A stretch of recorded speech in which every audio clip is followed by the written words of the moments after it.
नमस्कार, मैं सौरभ दीक्षित और आप देख रहे हैं बिस्तक। भारत ने पहलगाम आतंकी हमले का बदला लेते हुए पाकिस्तान के आतंकी ठिकानों पर एयर स्ट्राइक की।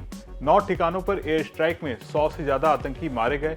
इस एयर स्ट्राइक के बाद भारत और पाकिस्तान के बीच तनाव चरम पर है।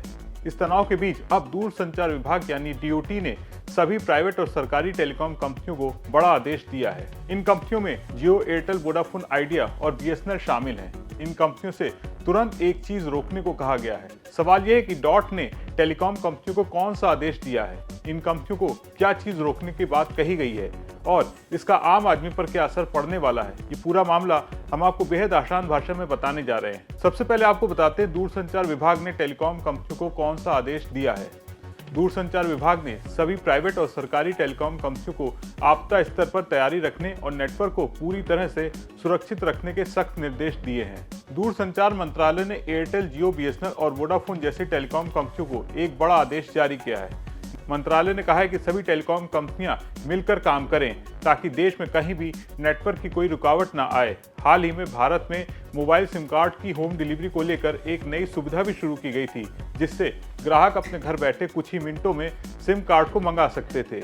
मीडिया रिपोर्ट्स के मुताबिक अब इस सुविधा पर भारत सरकार के दूरसंचार विभाग ने सुरक्षा कारणों से आपत्ति जताई है और एयरटेल और रिलायंस जियो जैसी बड़ी टेलीकॉम कंपनियों को महत्वपूर्ण निर्देश जारी किए हैं। मंत्रालय ने एक पत्र भी जारी किया है जिसमें अंतर्राष्ट्रीय सीमा के 100 किलोमीटर के दायरे में मौजूद बीटीएस यानी बेस ट्रांसफर स्टेशनों को बिना किसी रुकावट के चलने के लिए खास ध्यान देने को कहा गया है। इसका मतलब है कि सीमा के आसपास के इलाकों में नेटवर्क हमेशा चालू रहना चाहिए।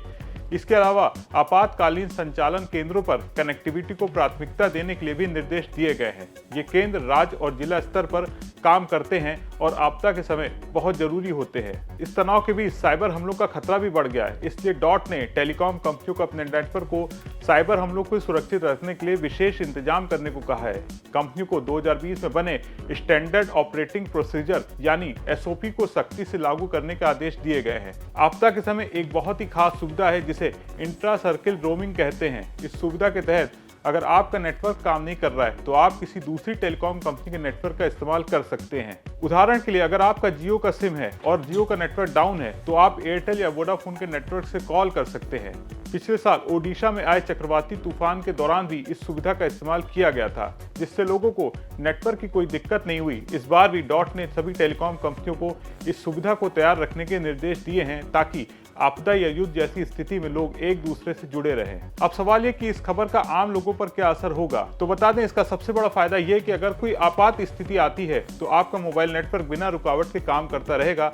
चाहे आप सीमा के पास हो या किसी शहर में, टेलीकॉम कंपनियां ये सुनिश्चित करेंगी कि आप कॉल कर सकें, इंटरनेट का इस्तेमाल कर सकें और अपने परिवार वालों से जुड़े रहें। पाकिस्तान से तनाव के बीच सरकार ने ये जो कदम उठाया, इसके बारे में आपका क्या सोचना है, कमेंट करके बताएं।